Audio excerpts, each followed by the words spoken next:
नमस्कार दोस्तों, मैं अंकुर कुमार न्यूलाइट एकेडमी महेंद्रगढ़ की तरफ से आप सभी लोगों का एक बार फिर से हमारे दिल्ली पुलिस की जो स्पेशल सीरीज हमने स्टार्ट की हुई है उसमें आप सभी का मैं स्वागत करता हूँ।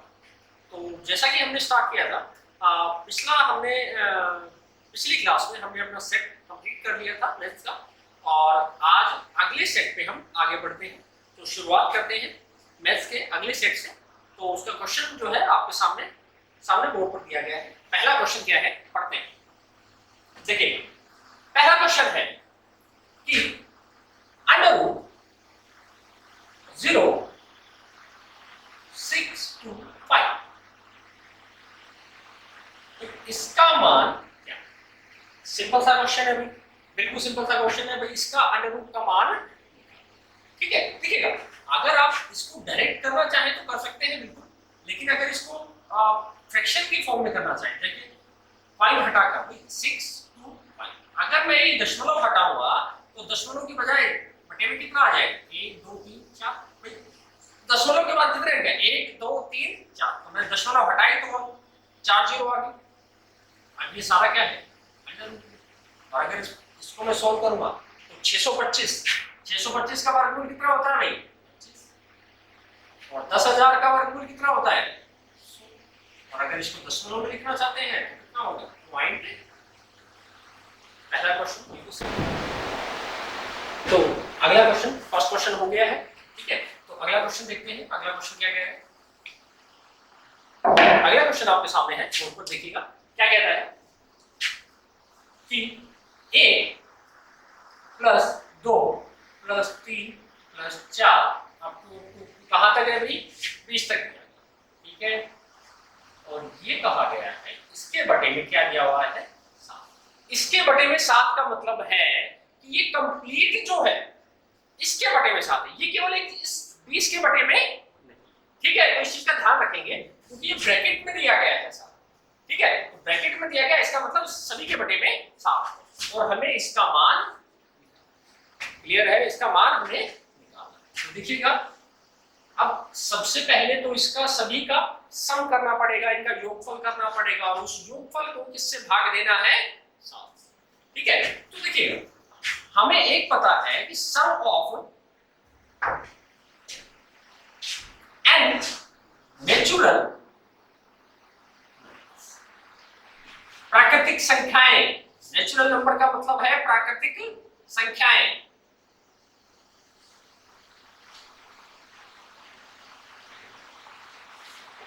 ठीक है, प्राकृतिक संख्या, और उनका सम होता है, फार्मूला क्या होता है? n into n plus 1 by sum of first. लिख लीजिएगा यहाँ पर पहली है, क्लियर है। तो फर्स्ट n नेचुरल नंबर्स, प्राकृतिक संख्याओं का सम, फार्मूला क्या होता है ये? तो यहाँ पर कितनी संख्याएं हैं? 1 से लेकर 20 तक। तो कहने का मतलब क्या है? तो इनका अगर सम देखेंगे तो कितना आएगा? n का मान यहाँ पर कितना है? 20 into 20 प्लस 1 कितना हो गया? 21 बटे में, क्लियर है। और इस पूरे के बटे में कितना दिया गया था?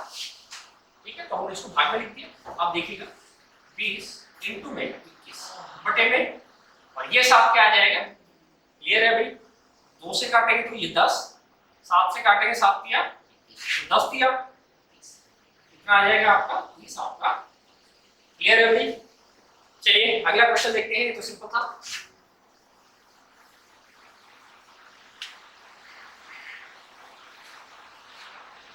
अगला क्वेश्चन क्या कह रहा है कि निम्नलिखित में से कौन सा भिन्न 2/3 से बड़ा है?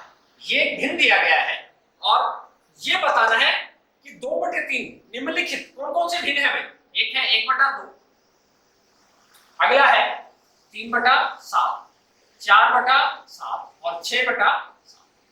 भाई इनमें से ये कहा गया है कि ये जो भिन्न है इनमें से कौन सा भिन्न 2/3 से, क्लियर है। इसको देखिए, सोल्व करने का तरीका क्या है? अगर मैं 2/3 को, 2 को अगर मैं 3 से भाग करके देखूं तो मेरा कितना आएगा? 0.66 आएगा, ठीक है भाई, 0.666, ठीक है। और अगर मैं इसको लिखूं, देखिएगा, तो कितना आएगा? 0.5। अगर इसको लिखूं तो एक दशमलव तक लिख के देखते हैं, 7 चौक 28.4 आ जाएगा। अगर इसको लिखें तो 7 5 35.5 आ जाएगा, और अगर इसको करेंगे तो 7 8 पॉइंट। क्लियर है? तो एक बार अगर पॉइंट से देखेंगे तो यहाँ पता लग रहा है कि देखिएगा कौन सा बड़ा है भाई, ये 0.6 है, ये छोटा है, नहीं होगा, ये भी छोटा है, ये भी छोटा है, और ये क्या है? इसका मतलब क्या है कि जो 6/7 जो है वो बड़ी है, 6/7 बड़ी है किससे? 2/। ये है भाई। आप दूसरा मेथड क्या था कि आप इसको आर पार गुणा करके क्रॉस मल्टीप्लाई करके चेक कर। ठीक है भाई, चलिए नेक्स्ट क्वेश्चन है। क्या कहता है भाई नेक्स्ट क्वेश्चन? कि 2 3 4 और 6, 2 3 4 और 6 ये संख्याएं हैं क्या? ठीक है। 2 3 4 और 6 से विभाजन करने पर, ठीक है, भाग देने को, प्रत्येक से शेषफल 1 देने वाली 4 अंकों की सबसे छोटी संख्या क्या? कहने का मतलब क्या है कि इनसे अगर भाग दिया जाए, ठीक है, तो शेषफल कितना होना चाहिए? 1 होना चाहिए। लेकिन वो संख्या क्या है? 4 अंकों की सबसे छोटी संख्या। क्लियर है भाई? तो देखिएगा, अब इस क्वेश्चन में सबसे पहली बात, भाई शेषफल 1 बचना चाहिए। तो शेषफल 1 बचने का तरीका देखो, हम करते क्या थे, ये एलसीएम एचसीएफ का क्वेश्चन है भाई। ठीक है, तो सबसे पहले इनका सभी का एलसीएम। तो देखिए बेसिक है 2 3 4 6। वैसे अगर मैं कहूं इसको निकालने की आवश्यकता नहीं है, जब भी अगर एलसीएम निकालना हो तो सबसे बड़ी संख्या देखिएगा। ठीक है, सबसे बड़ी संख्या उसकी टेबल देखिएगा, 6 6 कम 6, 2 से भाग होता है 6, क्लियर, 3 से होता है लेकिन 4 से, उसके बाद 6 दूनी 12। अब देखिएगा 12 2 से भाग होता है, 3 से भाग होता है, 4 से भी होता है। इसका मतलब क्या है? 12 इन सभी से भाग हो रहा है, तो इसका एलसीएम क्या आ जाएगा? और वैसे अगर बेसिक तरीका तो यही है भाई, 2 से भाग करो, 2 एकम 2, 2 दूनी 4, 2 तिया 6, अब 3 से भाग करो। क्लियर है? तो एलसीएम कितना आ जाएगा? यहां से अगर एलसीएम देखेंगे तो एलसीएम आएगा 2 इंटू में 3 इंटू में 2 दूनी 2 तिया 6, 6 दूनी, एलसीएम कितना आ गया भाई इसका? क्लियर है? अब देखिएगा इसने कहा है कि देखिए ये तो 2 अंकों की संख्या है, उसने कहा है 4 अंकों की सबसे छोटी संख्या। तो देखिएगा 4 अंकों की सबसे छोटी संख्या है आपकी, ये 4 अंकों की सबसे छोटी संख्या। क्लियर है? तो आप उसको भाग देना है इन्हीं से, और शेषफल कितना बचना चाहिए? अगर मेरे पास 2 अंकों की कहता तो 2 अंकों की 12 प्लस 1 13 मेरा आंसर हो जाता। 2 अंकों की सबसे छोटी संख्या कितनी थी? 13, जिसको अगर इनसे भाग दिया जाए तो शेषफल कितना बचेगा? लेकिन यहां पर 4 अंकों की सबसे छोटी, तो हम एक काम करते हैं, 4 अंकों की सबसे छोटी संख्या ये है, इसको भाग करते हैं 12 से। देखिए तो 12 8 96, कितना बच गया? 4, उतार लिया 0, 12 दिया 36। क्लियर है? शेषफल कितना बच गया? अब देखिएगा शेषफल कितना बच रहा है? 4 बच रहा है। तो अगर मैं इसमें से 1000 में से अगर मैं 4 माइनस कर दूं तो कितना आ जाएगा? 900। भाई 996 ऐसी संख्या है जो सभी से भाग हो जाएगी। ठीक है, लेकिन ये कितनी अंकों की है? 3 अंकों की, और मुझे करना कितना है? 4 अंकों। तो मैं इसमें अगर 12 और ऐड करूं, देखिए मैंने 12 क्यों ऐड किया भाई? एक बात बताइए, अगर एक संख्या है आपके पास 48, ठीक है, मैं कहूं उससे अगली संख्या, ये 12 से भाग होती है, 12 से भाग होती है, ठीक है, लेकिन मैं कहूं उससे अगली संख्या क्या होगी? जो 12 से भाग होगी, तो उसमें ऐड क्या करोगे आप? 12। भाई अगली संख्या क्या होगी? 7। क्लियर है? तो वही मैंने किया है यहां पर। भाई 996 क्या है? 12 से कंप्लीट भाग होती है, और अगर मैं उसमें 12 ऐड कर दूं तो कितना आ जाएगा? 6 और 2 8, 9 और 1 10, और ये कितना हो गया? 1008। और ये संख्या कितने अंकों की हो गई है? 4। क्लियर है? तो ये 4 अंकों की सबसे छोटी संख्या है, जो किससे भाग होती है? 2 3 4 और 6 सभी से भाग। लेकिन उसने कहा है कि उसमें शेषफल कितना बचना चाहिए? 1। तो मैं इसमें प्लस 1 कर दूंगा तो कितना हो जाएगा? 1000। ये मेरा क्लियर है भाई? समझ आया आपको? क्लियर है? चलिए अगले क्वेश्चन की तरफ बढ़ते हैं। ये क्वेश्चन इंपॉर्टेंट था, याद रखिएगा इसको।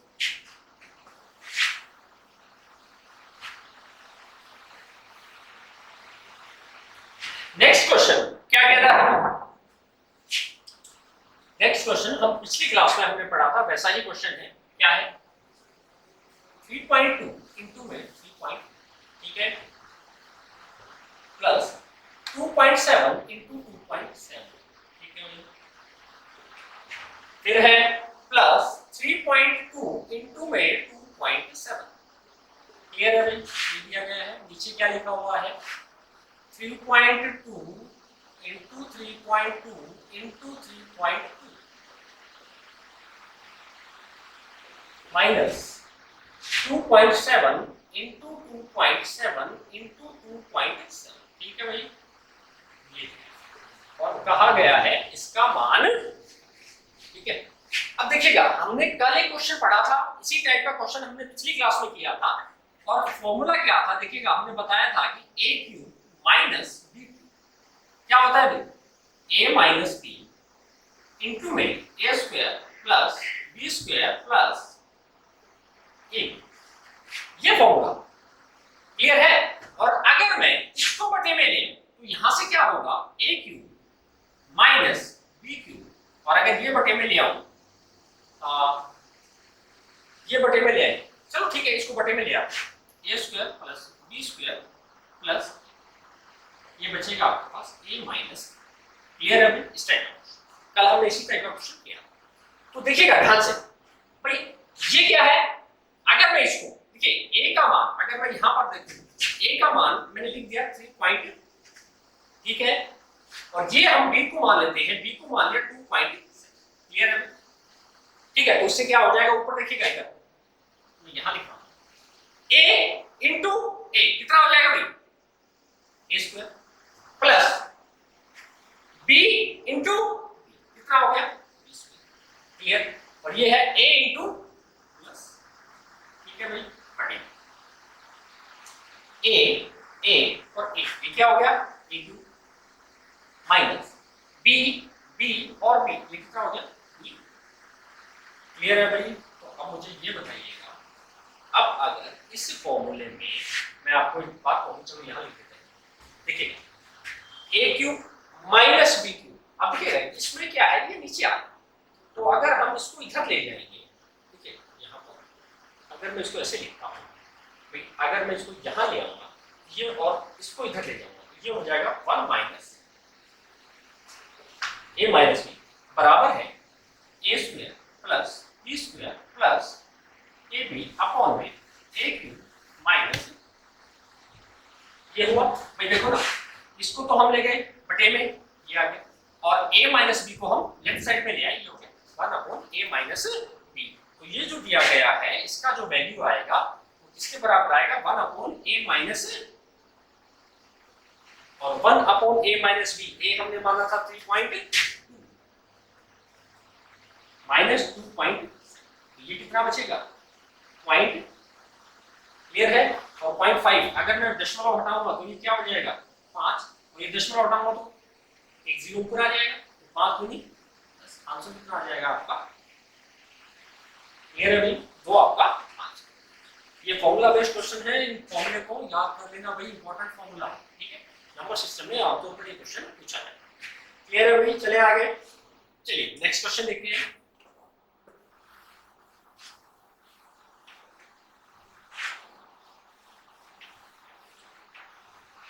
नेक्स्ट क्वेश्चन क्या कह रहा है? यदि एक संख्या a दूसरी संख्या b से 30% कम है, 30% मतलब क्या होता है भाई? 30% का भाई 3/10। ठीक है, कहने का मतलब क्या है? ये जो बटे में दिया गया है किससे कम है? b से। तो कहने का मतलब b का मान, ये जो मान होगा हमेशा ओरिजिनल होगा, ओरिजिनल संख्या। तो b अगर 10 है तो a कितना कम है? 3 कम है उससे, मतलब 7 है। ठीक है, तथा b 150 से 20% अधिक है। b जो है 150 से 20% अधिक है। अब 150 से 20% अधिक का मतलब क्या है? 20% अधिक 150 से 20% ज्यादा है, तो 150 का 120% निकालिए ना, कितना हो गया? कितना आ जाएगा? ये आ जाएगा 15 12 180, गुणा कितना होता है 180 के बराबर। बी का मान कितना आया हुआ है 180। 150 से 20% ज्यादा है।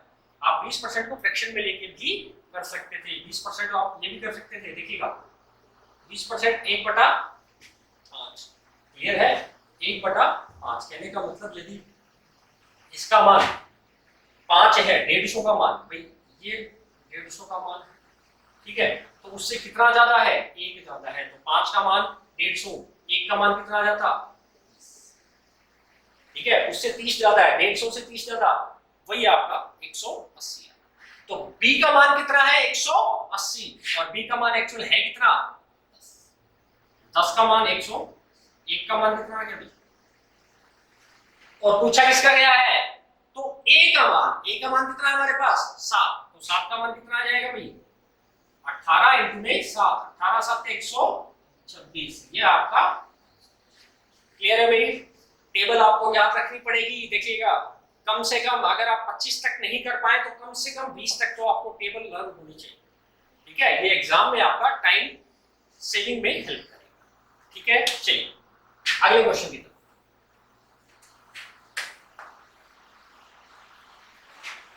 अगला क्वेश्चन बोर्ड पर है, क्या कहते हैं भाई अगला क्वेश्चन, कि यदि a बराबर है 5/4 b, a बराबर है 5/4 b और b बराबर है 2/10 c, तो a b और c मतलब a अनुपात b अनुपात c का क्या होगा, ये क्वेश्चन तो सिंपल सा है भाई, कुछ ज्यादा कुछ करने की जरूरत नहीं है। यहाँ पर इस ये जो आपको दिया गया है, यहाँ से b को अगर आप ले आएंगे इधर तो a/b कितना हो गया 5/, सेम यहाँ पर है, अगर आप c को बटे में ले आएंगे तो यहाँ बचेगा 2/, क्लियर है भाई, ठीक है। अगर आप इसको कट भी करना चाहें तो कट कर सकते हैं, अदरवाइज यहाँ से a अनुपात b कितना आएगा 5 अनुपात, ठीक है, b अनुपात c कितना आ जाएगा 2 अनुपात, क्लियर है भाई 2/10। यहाँ से क्या करना है आप भाई, आप एक तरीका ये है 4 को इधर ले आए और इसको 2 को मल्टीप्लाई करेंगे ऊपर नीचे, 5 दूनी 10, 4 दूनी 8 और 10 चौके, क्लियर है भाई, यही था 2/10, ठीक है, हाँ बिल्कुल सही है। तो अब देखिएगा यहाँ पर अगर आप कट करना चाहें तो देखो अनुपात में अगर देखेंगे तो 10 8 और 40 ये कट रहा है, कट रहा है किससे 2 से, तो 2 5 है 10, 2 चौके 8 और 20 दूनी 40, तो आपका आंसर कितना आ जाएगा 5/4, क्लियर है भाई, क्वेश्चन समझ आ रहे हैं, ठीक है। बढ़ते हैं हमारे अगले क्वेश्चन। चलिए अगला क्वेश्चन बोर्ड पर है, क्या कहते हैं कि 11 खिलाड़ियों तथा उनके प्रशिक्षक की औसत आयु 33 वर्ष, 11 प्लेयर्स, ठीक है। चलिए हम बोर्ड पे ऐसे लिखते हैं 1 2 3 4 5 6 7 8 9 10, क्लियर है भाई, और एक प्रशिक्षक हो गया, ठीक है, ये 12 लोग जिनमें से 11 खिलाड़ी हैं और एक उनका ट्रेनर प्रशिक्षक 12, ठीक है। तो देखिएगा उसने कहा है कि 11 खिलाड़ी हैं, उनकी औसत प्लस में उसका प्रशिक्षक, उनकी औसत कितनी है भाई 33 वर्ष। 33 वर्ष कहने का मतलब एक बार बताओ, अगर मैं टोटल एज कुल आयु की बात करूं, टोटल एज तो भाई 33 इंटू में 12 हो गया या नहीं भाई, एवरेज क्या होता है, देखो एवरेज की अगर बात करें, औसत की अगर बात करें तो एवरेज होता है टोटल, ठीक है, बटे में, ये तो होता है टोटल कुल योगफल बटे में संख्या कितनी, ठीक है, ये एवरेज होता है। तो अगर देखो मैं अगर टोटल निकालने के लिए आऊं यहां से एवरेज इनटू में, अगर मैं टोटल की बात करूं तो टोटल किस क्या होगा एवरेज इनटू में, ठीक है भाई। तो एवरेज दिया गया था कितना 33, कितने लोग हैं क्लियर है, तो यहां से अगर मैं 33 इंटू में बात बताइए कितना हो गया 12 3 36, 12 3 36 और 3 कितना हो गया, क्लियर है। तो कुल एज कितनी आ गई 396।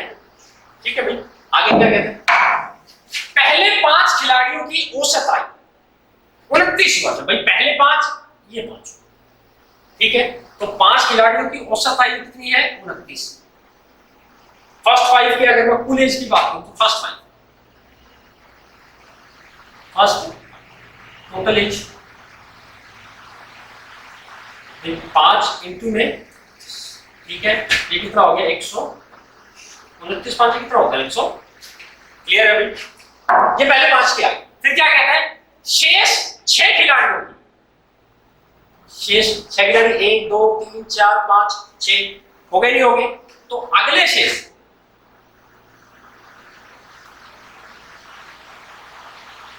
कितनी है भाई 30 वर्ष है, तो 6 इंटू में 30 कितना हो जाएगा 100। क्लियर है, मैं लिख रहा हूं इतना, लेकिन एग्जाम में आपको इतना लिखने की आवश्यकता नहीं है भाई, इस फिगर से ही समझ जाइए। ठीक है, तो यहाँ इनकी 145 है, ये 180 है, तो अगर इनकी टोटल देखेंगे तो कितना हो जाएगा 5 8 और 4 12 1 2, ये सभी खिलाड़ियों की टोटल आयु 300। तो क्या पूछा है, प्रशिक्षक की आयु, अरे प्रशिक्षक की ये टोटल 12 है और ये टोटल कितने हैं 11, तो अगर ये 11 घटा दो तो लास्ट में मेरे पास क्या बचेगा, तो एज जो होगी ट्रेनर की, प्रशिक्षक की आयु कितना आ जाएगा, ये आप सिंपल सा क्या करना है माइनस कर दीजिएगा, 396 टोटल है और उसमें से 325 माइनस करेंगे तो 6 में से 5 गया 1, 2 से 2 गया तो ये कितना आ जाएगा 71 वर्ष आपका आंसर। इतना लिखने की आवश्यकता नहीं है, सिर्फ समझाने के पर्पज से इतना लिखा गया। क्लियर है भाई, कर लेंगे। चलिए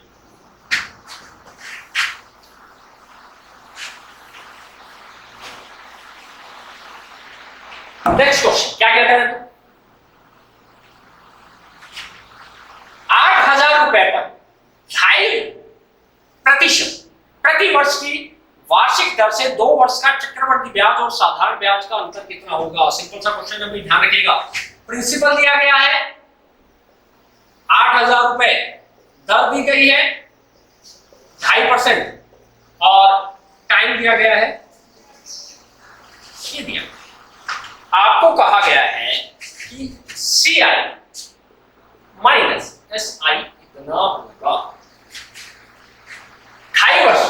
2.5% पे 2 वर्ष में राशि कितनी है 8,000 रुपए, इन दोनों के बीच में अंतर कितना होगा। CI मतलब चक्रवर्ती ब्याज और SI मतलब साधारण ब्याज।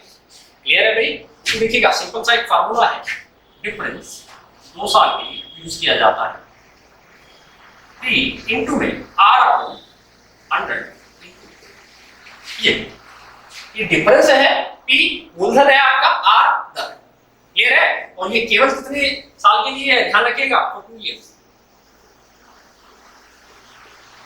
ठीक है, क्लियर है, तो देखिएगा डिफरेंस निकालना है हमें, D से नोट कर लेते हैं। P कितना दिया गया है 8,000, R कितना है 2.5 अपॉन में इंटू में। ठीक है भाई, अगर देखो अब इसको पॉइंट अगर हटाएंगे तो यहाँ एक और 0 लिख सकता हूं। ठीक है, अगर इसको काटेंगे तो 25 से 25 रुपए। ठीक है, ये हो गया 8,000। अब इस 40 का 1/40 का स्क्वायर करेंगे तो कितना हो जाएगा 40 का स्क्वायर 1600। ठीक है भाई, 2 0 से 2 0, 16 पंजे कितना आ जाएगा भाई 5। क्लियर है, ये आपका डायरेक्ट फॉर्मूला है, अगर आप इसको याद रख पाएंगे तो एग्जाम में आपका क्लियर है, 2 साल का ही। चलिए बढ़ते हैं अगले क्वेश्चन की तरफ। क्या कहता है भैया अगला क्वेश्चन, बोर्ड पर क्या है अगला, कि यदि 40 कुर्सियां 10,000 रुपए में खरीदी गई, 40 कुर्सियों का CP, 40 चेयर्स हैं, उनका जो CP है कितना है भाई 10,000। चलिए मान लेते हैं, तो 60% लाभ कमाने के लिए प्रॉफिट कितना चाहिए भाई, क्या लिख देते हैं, प्रॉफिट परसेंट कितना है भाई 60। ठीक है, 10,000 रुपए में कितनी कुर्सियां बेची जानी चाहिए। 40 कुर्सियां खरीदी है। देखिए जब भी आप नंबर ऑफ चेयर्स की बात आए ना तो आप एक काम करिएगा, पहले एक चेयर का भाई, ये 40 का सीपी कितना है, एक चेयर का कितना आएगा भाई 10,000 बटे में, ठीक है मैं इसको माइनस, ठीक है और अगर काट दूं तो कितना आ जाएगा ये, ठीक है भाई 250, ठीक है 2500 के कितना आ जाएगा भाई 250 रुपए एक चेयर की, ठीक है। आप प्रॉफिट कितना कमाना है 160, तो एक चेयर का अगर मैं सीधा एसपी निकालने के लिए जाऊंगा तो 250 इंटू में 60% लाभ कमाना है तो 160 बटा में डायरेक्ट कर रहा हूं, ये आप कर पाएंगे, ठीक है भाई 10 से 10 कितना आ जाएगा 25 और 16, 25 डायरेक्ट 250 और 25 से 150, 250 और 150 कितना हो गया भाई 400, क्लियर है।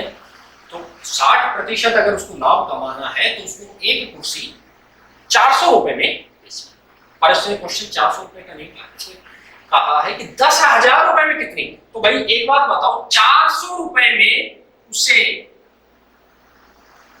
कुर्सी कितनी बेचनी पड़ेगी, और 1 रुपए में 1 बटा, और पूछा कितना है 10,000 रुपए में, तो 10,000 रुपए में कितनी हो जाएगी भाई 1 बटा 400 इंटू में, ठीक है 2 0 से 2 0 कैंसिल, ये आ जाएगा 25, तो कितना आ जाएगा आपका आंसर 25, क्लियर है भाई। ये फॉर्मूला ध्यान रखिएगा एसपी, आप फ्रैक्शन से करना चाहें तो फ्रैक्शन से भी कर सकते हैं, ठीक है भाई 60 को फ्रैक्शन बना लीजिएगा 6 बटा 10 या 3 बटा 5 कह सकते हैं आप, ठीक है उससे भी हो जाए। चलिए बढ़ते हैं अगले क्वेश्चन।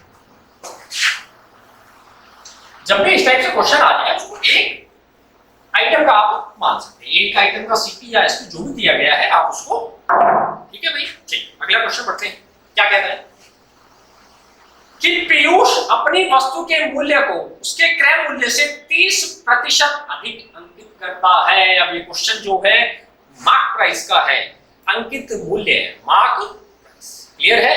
तो देखिए आगे क्वेश्चन क्या कह रहा है, यदि 20% की छूट देने के बाद वह वस्तु को 780 रुपए में बेचता है तो वस्तु का क्रय मूल्य। तो एक बात ध्यान रखिए, जब भी ये चीज आ जाए आप लिखिएगा सीपी,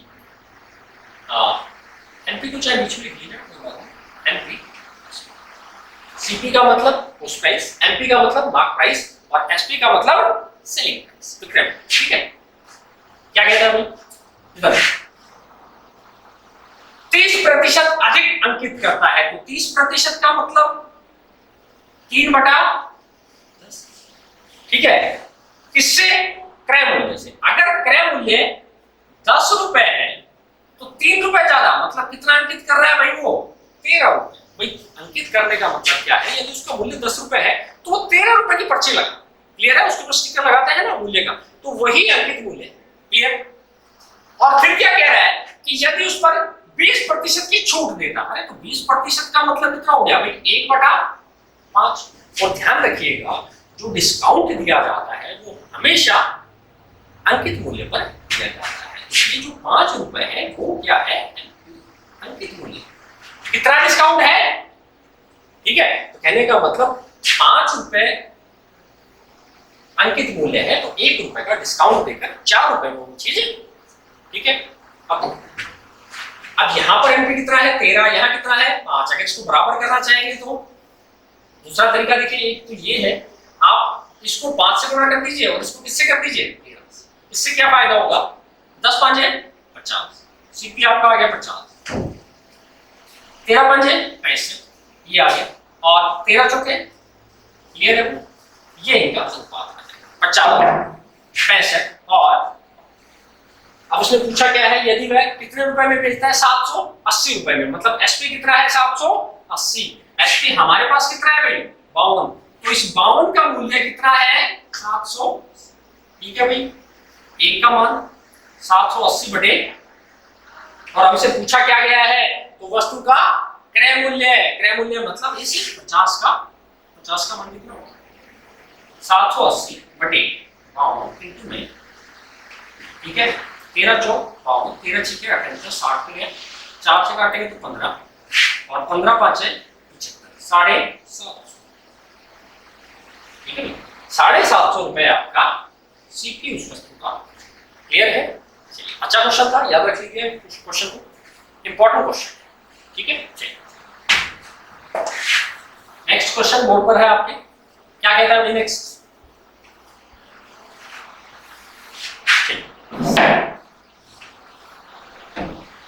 एडवांस मैथ का क्वेश्चन है अभी।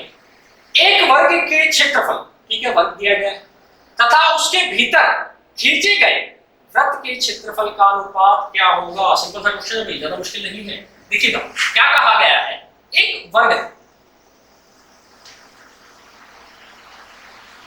चलो वर्ग बता रहे हैं, वर्ग बता, ठीक है, ये एक वर्ग हो गया। उसने कहा है उसके अंदर एक वृत्त खींचा गया। अभी वृत्त खींचा गया तो ये सर्कल है,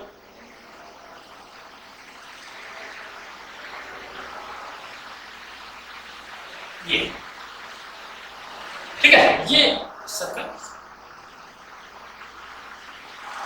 ये सर्कल। तो कहा गया है ये जो वृत्त खींचा गया है और ये बाहर जो वर्ग है, इनके क्षेत्रफल का अनुपात, अनुपात, ठीक है, तो अनुपात क्या, तो देखिएगा ध्यान से भाई, आप जब भी आपको क्वेश्चन में आंसर किस में मांगा गया है, अनुपात में, तो आप वैल्यू कुछ भी मान सकते हैं। बच्चे कहेंगे सर हम इसकी भुजा को ए मान लीजिए, लेकिन ए से थोड़ा सा टिपिकल कैलकुलेशन में थोड़ी सी प्रॉब्लम आ सकती है, ठीक है। हम सिंपल सा इसको लेते हैं भाई, हमने इसको मान लिया 2 यूनिट मान लिया, भाई इसकी भुजा कितनी है, बच्चे कहेंगे सर आपने 2 क्यों माना, भाई एक बात देखो, 2 हमने इसलिए माना, देखो मैं आगे भाई एक बार बताओ, जब इसको टच कर रहा है तो इस सर्कल की रेडियस कितनी, अरे इसकी त्रिज्या कितनी होगी, ये पूरी पूरी इसकी ये व्यास है, डायामीटर है, और त्रिज्या कितनी होगी इसकी, आधी होगी, और ये मैंने पूरा कितना माना हुआ है 2, तो अगर ये पूरा 2 है तो इसका आधा कितना होगा 1,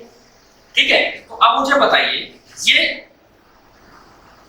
स्क्वायर का है और ये हमारे पास है सर्कल, क्लियर है भाई।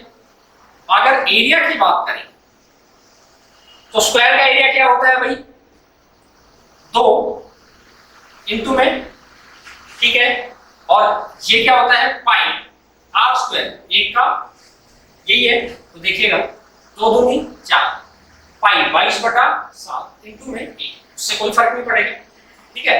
अब इसको काटेंगे तो 2 दूनी 4, ठीक है, और 7 अगर इधर आएगा तो 7 दूनी 14 अनुपात, ये आपका क्लियर है। आप 2 मान लीजिए, 10 मान लीजिए, 50 मान लीजिए, कुछ भी मान लीजिए, आपका अनुपात हमेशा 14 अनुपात, क्लियर है।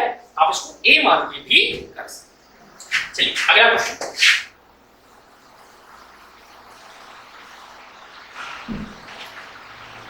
एक व्यक्ति 3 किलोमीटर की 4 समान दूरियों क्रमशः 10, 20, 30, 40 किलोमीटर प्रति घंटे की गति से तय करता, ठीक है, तो उसकी औसत गति क्या, औसत गति का क्वेश्चन है। देखिएगा एवरेज स्पीड हम बात करते हैं, एवरेज स्पीड क्या होती है, टोटल डिस्टेंस अपॉन में टोटल, क्लियर है। एवरेज स्पीड होती है टोटल डिस्टेंस अपॉन में टोटल। तो एक बात देखिएगा भाई, उसने कहा है 3 किलोमीटर की 4 दूरी, तो भाई हम इसको 4 कर देते, 1 2 3 हो गई है भाई, ये 3 किलोमीटर है, ये भी 3 है, ये भी 3 है, और 4 की अगर बात करेंगे तो ये कहा है इसमें 10 की स्पीड है, यहाँ 20 की है, यहाँ 30 की है, और यहाँ, क्लियर है, यही कहा है। तो एक बात बताइए, एवरेज स्पीड जो होगी, टोटल डिस्टेंस कितनी है 3 3 3 और 3, कितना हो गया भाई, टोटल डिस्टेंस हमारी आ गई है 12।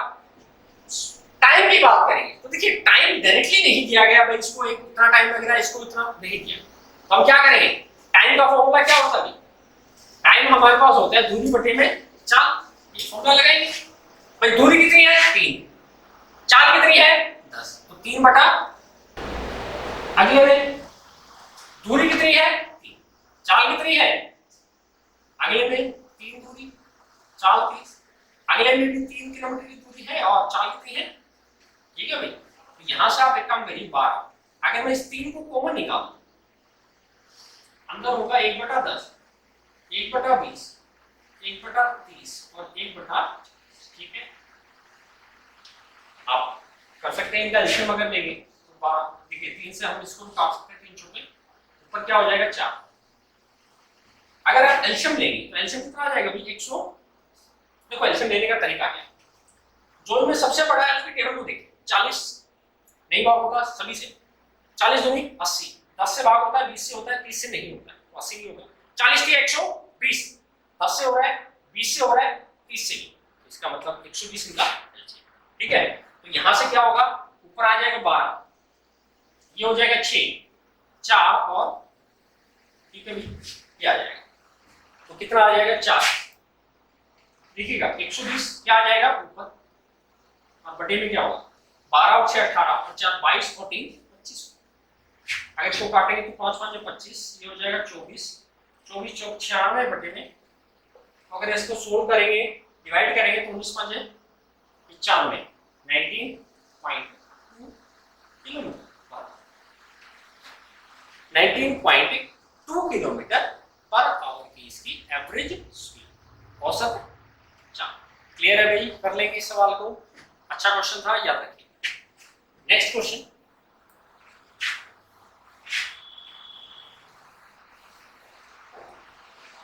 नेक्स्ट क्वेश्चन जो है क्या दिया गया है, पी ने एक व्यापार 80,000 रुपए के साथ आरंभ किया।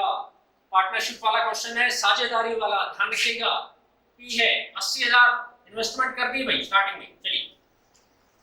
तथा कुछ महीने पश्चात क्यू 60,000 रुपए के साथ उसके साथ जुड़ गया। कुछ महीने पश्चात, हमें नहीं पता भाई क्यू ने पैसे कितने लगाए, 60,000 रुपए, ठीक है, ये इन्वेस्टमेंट है, ठीक है। दो टाइम की अगर बात करें, देखिए टाइम देखते हैं भाई, पी तो शुरुआत से रहा, लेकिन जो क्यू है, क्यू कुछ समय बाद, और कहा है यदि वर्ष के अंत में उनको लाभ कितना है 2:1 में, तो ध्यान रखिएगा ये तो 12 महीने के लिए रहा और ये कुछ समय के बाद, तो कुछ समय का मतलब भाई मैं कहता हूं ये x महीने के लिए रहा, हमें नहीं पता कितना।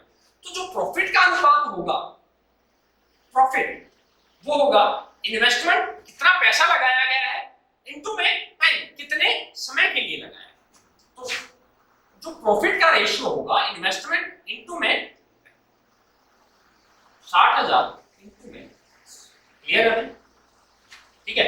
आप देखो ये 4 जीरो से 4 जीरो खत्म, 6 कम से 6 दूनी, क्लियर है भाई। 8,000 और 60,000 है, हाँ क्लियर है। तो यहां पर देखो कितना आ जाएगा, 8 दूनी 16, अनुपात, क्लियर है भाई।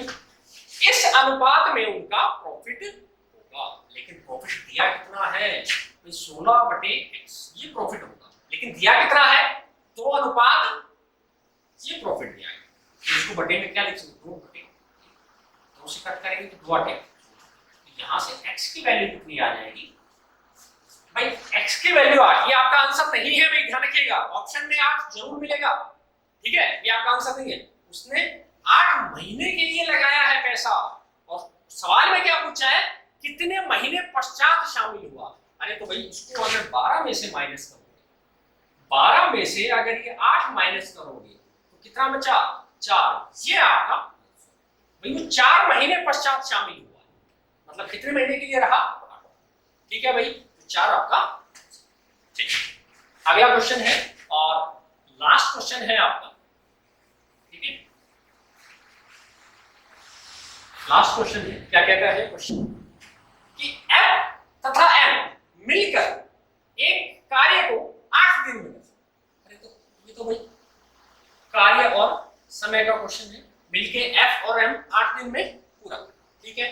फिर क्या कहता है, F उसी कार्य को 12 दिन में करता है, भाई अकेला 12 दिन में कर रहा है, ये 8 दिन में कर रहा है, 12 दिन में। पूछा क्या गया है, देखते हैं कि तो M उसी कार्य को अकेला कितने दिन में पूरा, अरे तो भाई सीधा सा है, यहाँ एलसीएम लोगे, तरीका मैंने आपको बता दिया था, जो बड़ा वाला है उसकी टेबल को देखिए, 12 दूनी 24, 8 से डिवाइड होता है, तो टोटल काम हो गया हमारा 24, ठीक है। तो यहाँ से 8 किया 24, 12 दूनी,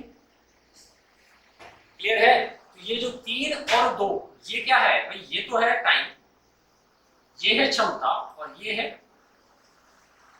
क्लियर है, ये वर्क, ये क्षमता और ये क्या है टाइम। और हमने कहा था जो वर्क होता है, कार्य होता है, टाइम इनटू में यही होता है, और यहां से एफिशिएंसी हमने निकाल ली, वर्क बटे में, वर्क कितना था 24 बटे में टाइम, तो 24 को हमने भाग किया 8 से, कितना आ गया एफिशिएंसी 3, और इसकी कितनी आ गई। ठीक है भाई, तो यहां से एक बात बताओ, उसने पूछा है एफ कितने दिन में करेगा, सॉरी एम, भाई तो एम की अगर क्षमता पता हो, काम तो यही है 24, एम की अगर क्षमता पता होगा तो ये क्वेश्चन आ जाएगा। तो क्षमता निकालने के लिए बताइए, देखो एफ प्लस एम, इन दोनों की क्षमता कितनी है भाई, एफ की क्षमता कितनी है, तो 2 बराबर 3, यहां से एम की क्षमता कितनी आ जाएगी, एम की क्षमता 1 है, क्षमता आ गई है, ठीक है, काम कितना है 24, तो टाइम कितना होगा, अगर हम टाइम निकालेंगे किसके लिए, एम के लिए, एम का टाइम कितना हो जाएगा 24 कुल काम है, बटे में क्षमता कितनी है 1, तो आंसर कितना आ जाएगा 24 से। ठीक है भाई, ये आपका क्लियर है। तो इसी के साथ हमारा जो नेक्स्ट सीरीज है वो कंप्लीट होती है मैथ्स की। ठीक है, अगर आपको वीडियो पसंद आए तो लाइक करिए, शेयर कीजिए और इसको सब्सक्राइब कीजिए। Thank you, have a nice day.